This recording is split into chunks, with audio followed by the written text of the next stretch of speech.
I thought it could be interesting to compare how much things changed really since 1963 to the 2017/25 OECD Model Tax Convention. So I have here on the left the 63 model, I have on the right the 17 model, and I have in the middle the redlined version of both models. And whatever is striped out is 63, whatever is in blue is added by the time we have the 17 model. As you can see, most interesting from the chapters point of view, the chapters themselves have not changed. If we look at the title and the preamble, the title is largely the same, the convention between A and B. It's not only for the avoidance of double tax, but also now for the elimination of double tax. That came in with BEPS Action 6. But also the preamble was changed in BEPS Action 6. You can see in 63 it was just something to be done according to the constitutions of both contracting states. But in 17 we said no, it is very clear that it is desired to develop economic relationship and to enhance cooperation in tax matters, intending to conclude a convention for the elimination of double tax, but also for the prevention of non-tax or reduced tax through evasion or avoidance. So that is something new. Going further, we get to the actual Article 1, and you can see the original was very short. This convention shall apply to persons who are residents of one or both contracting states. That has remained unchanged in the 17 version, but the 17 version have included a new paragraph 2 and a paragraph 3. And if we look at what paragraph 2 is saying, then you can see that it talks about hybrid entities, right? If you have an entity in state A, which is seen as transparent from state B point of view, and you've got a shareholder in state B and in state C, and the entity in A pays out a dividend to the shareholders, then what paragraph 2 effectively does is it makes sure that only the withholding tax reduction under the AB treaty for the extent that B holds shares in A is being honored, but to the extent that they are residents in C, they either need to rely on the AC treaty or they need to pay the normal full withholding tax. And then paragraph 3 is the so-called savings clause, which says that you're allowed to always tax your residents in whichever way you want. The treaty cannot limit your right of taxation of your residents unless it comes to things like double tax relief, non-discrimination, and the like. So that is what paragraph 1.3 covers. Let us move on to Article 2. If we look at Article 2, the cover taxes on the 1963 side, and we compare it to Article 2 on the 2017 version, you can see that the changes have basically been minimal, right? You can see there have changed in the case of, in paragraph 3A, to just in state A, just in state B. Paragraph 4, the convention shall apply also instead of also apply. Like the OECD says, very often what they do changes in the text for is for clarification. It is not necessarily for substantial changes in the treaty article. Whether such an intentional clarification can lead to substantial changes before the eyes of some courts, of course, one has to wait and see in practice. Now, if we look at chapter 2 and definitions, and we start with the general definitions, then we can see Article 3, for the purpose of this convention, unless the convention otherwise requires. The terms contracting state and other contracting state has been removed. It has been in the old treaty in paragraph A, but it's not in the 2017 model anymore. And I think it makes sense because state and other contracting state is in the preamble and it's in the title of the treaty already. No need to repeat it. That means that letter B. Now, if we look at chapter 2, general definitions, and then we look at Article 3, you can see for the purpose of this convention, that's not a substantial change. And then they've scrapped the old letter A, right? Where the 63 treaty talked about what a contracting state is. It is not in the 17 version anymore because they start with the term person, and I think it makes sense because the contracting states are already in the title of the treaty. Admin now means that letter A becomes letter B, etc., etc. But if we look at the text in the middle, the term person comprises, includes an individual, nothing new really there. Relettering of B. And then C, the term enterprise applies to any carrying on of a business. We do not see that. We see that in the 63 version, enterprise and enterprise of other contracting state means, and respectively, an enterprise carried on by a resident of the contracting state and a resident of the other contracting state. So the definition has shortened a lot. I think they've changed the definition with dropping Article 14 in the, I don't know, the 2008 treaty maybe, or maybe even the 2000 version. What they did do is they added some text on business, etc., etc., and we'll come to that a little lower. D remains as is when they talk about the contracting states, so they've just moved the places on that. And now we come to some new text, right? Because we stopped with competent authority in 63 letter E, what that means, but now we've got a whole lot of new text talking about international traffic. I don't know whether Article 8 came into the treaty only later and they felt the need to define it, but then E became F, as we saw on the 63 treaty on the left-hand side. And then G is the definition of what a national is, which helps, for instance, with regard to Article 24, because Article 24 not only applies to residents, it applies to nationals. And Article 24 deals with non-discrimination. Even if a national of one of the two contracting states lives in a third state, the other state is still not allowed to discriminate against that national. Maybe it is something to do with that. I haven't done the research here. I only wanted to flag the differences in this video. And then H is the business, defined what a business is. And this is definitely in connection with dropping Article 14, which was for individual independent enterprises run by persons. That's the general interpretation of it in any case, not legal persons. And combining that with Article, it feels like 5, but it's actually 7.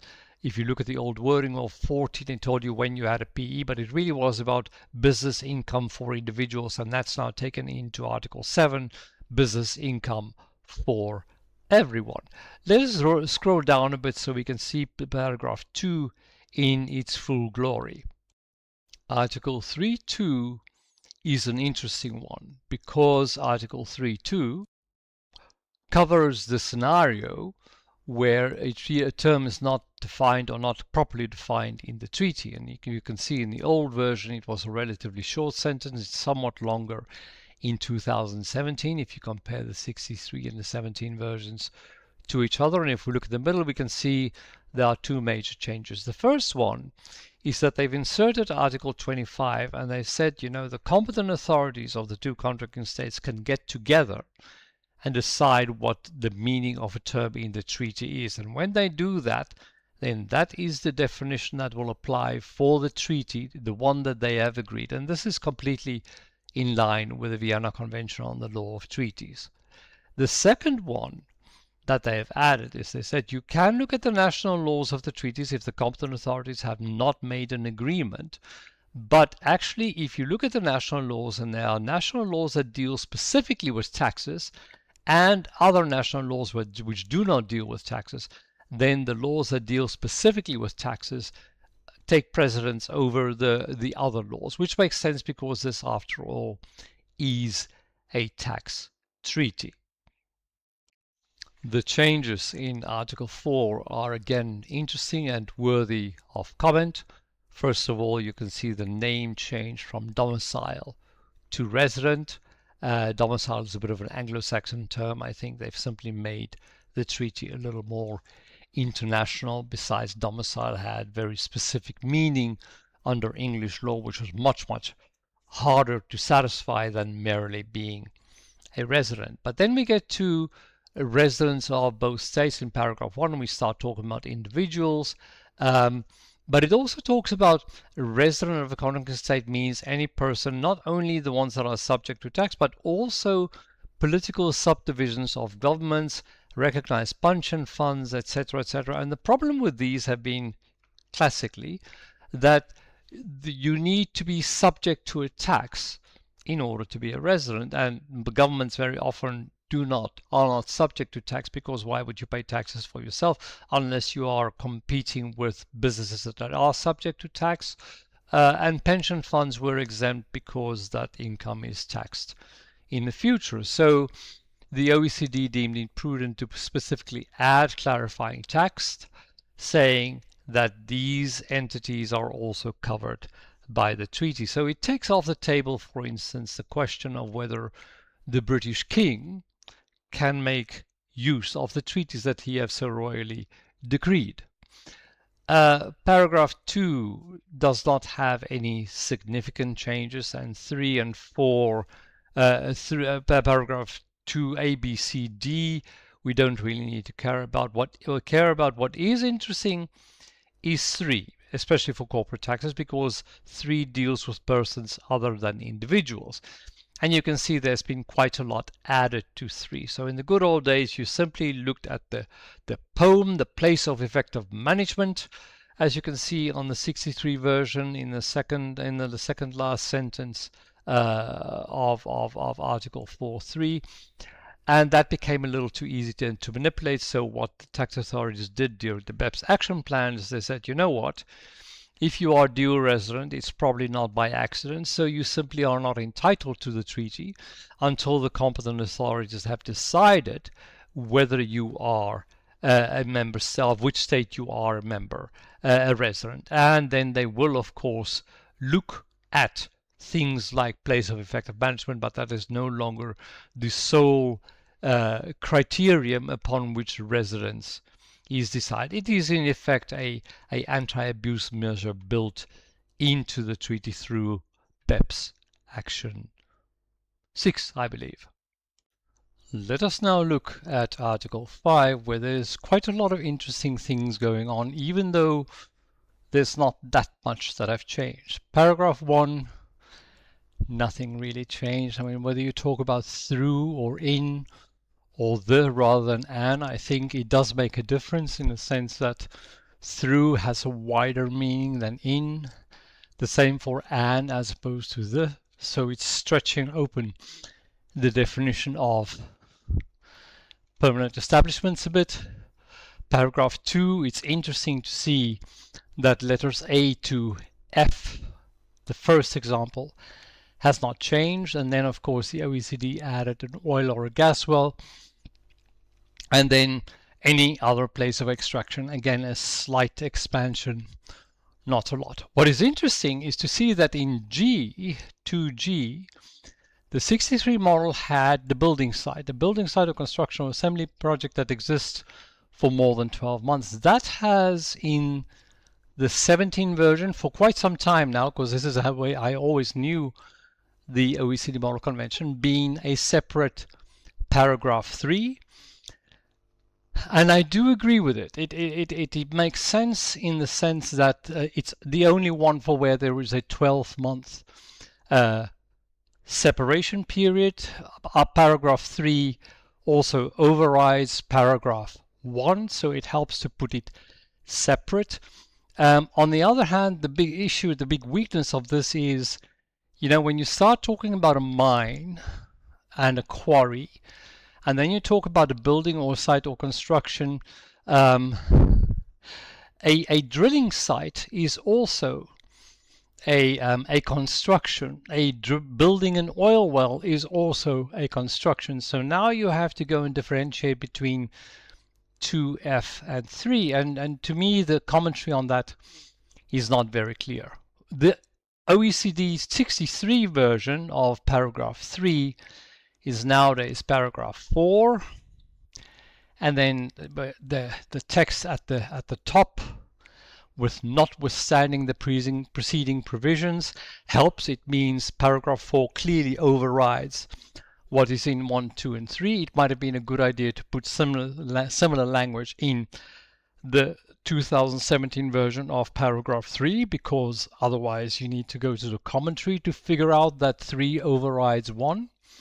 It's interesting to see that letters A to E has largely stayed the same, except that in E there's also the wording added carrying on for the enterprise, any other activity.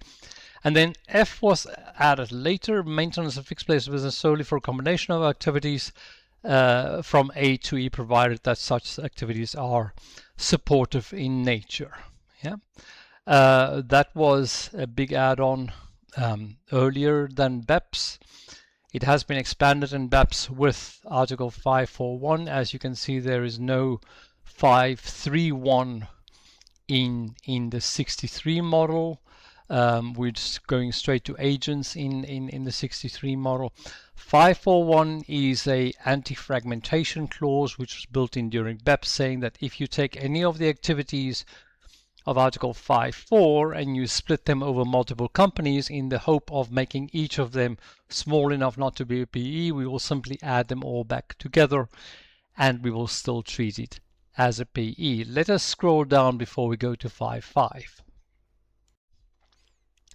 Article 5.4 in the 63 model and 5.5 in the 2017 model is probably some of the biggest changes brought to the convention, and all of this, or most of this, because of BEPS. If we look at the old Article 5.4, a person acting in a contracting state on behalf of an enterprise of the other contracting state shall be deemed to be a permanent establishment in the first state if he has and habitually exercises an authority to conclude contracts. That's pretty much where most of the world stopped until 2012.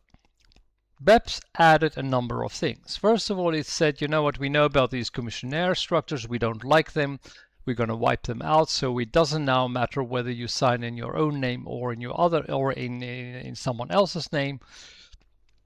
If you are signing a contract which is for the name of the enterprise, letter A, or for a transfer of ownership or the granting of services or anything similar in B or C, then you shall have a permanent establishment for which you take for that other enterprise, unless of course you are in paragraph 4, then you will not have a PE. So the definition of dependent agent has been expanded greatly in BEPS. There was a break put onto it towards the end because I think the OECD started on very high heels. Now we're going to rip open all these PE avoiding schemes, and halfway through they realized, hey, but if this applies to us, it also applies to other states, and maybe we're going to have to give away too much money to other states because you cannot have different criteria for the existence of inbound PEs and outbound PEs. And I think that calmed the discussion a little bit. And then the independent agents of the old Article 5.5, now the new Article 5.6, have undergone some changes as well, as you can see when we look at paragraph 16 here. And it's not merely definitions that have been changed or anything like that. You can see commission agent has been scrapped because of the link to commissionaires. But I think the biggest change is this last part of the paragraph where they also said, you know, if you are acting, let's say, as a distributor, that's the most likely scenario, for a group, You cannot tell us you have 100 customers, therefore you must be an independent agent just because you are actually acting for 100 group companies. You still look at the group as one customer, and if that is the only customer you have, then you are a dependent agent, not an independent agent, no matter how many group companies you act as a agent for. The commentary does provide a rather generous uh, exit, in the sense that if you are not acting exclusively for group companies, then you can still be independent, and exclusively means 10% of more. The commentary doesn't say 10% of what, 10% of turnover, 10% of profit, 10% of number of customers, but as long as you hit the 10% margin, you might not be a dependent agent after all. Article 7 or paragraph 7, which says that the fact that you have a subsidiary doesn't mean that the subsidiary is that you have a PE, is virtually untouched if you compare the old Article 5.6 on the left-hand side to the new Article 5.7 on the right-hand side. Those are virtually untouched. And then you've got this whole lump of a text on Article 5.8, which again is a brainchild of BEPS, where the OECD has added a definition of what related parties are. I do not understand why they didn't simply use the related party definition of Article 9. They must have had their reason, but it seems to me like it is unnecessary duplicitous writing. But let's leave it at that. I'm going to stop this video here. We'll pick up Article 6 through 30 on the next video. I hope you enjoy this comparison and find it informative.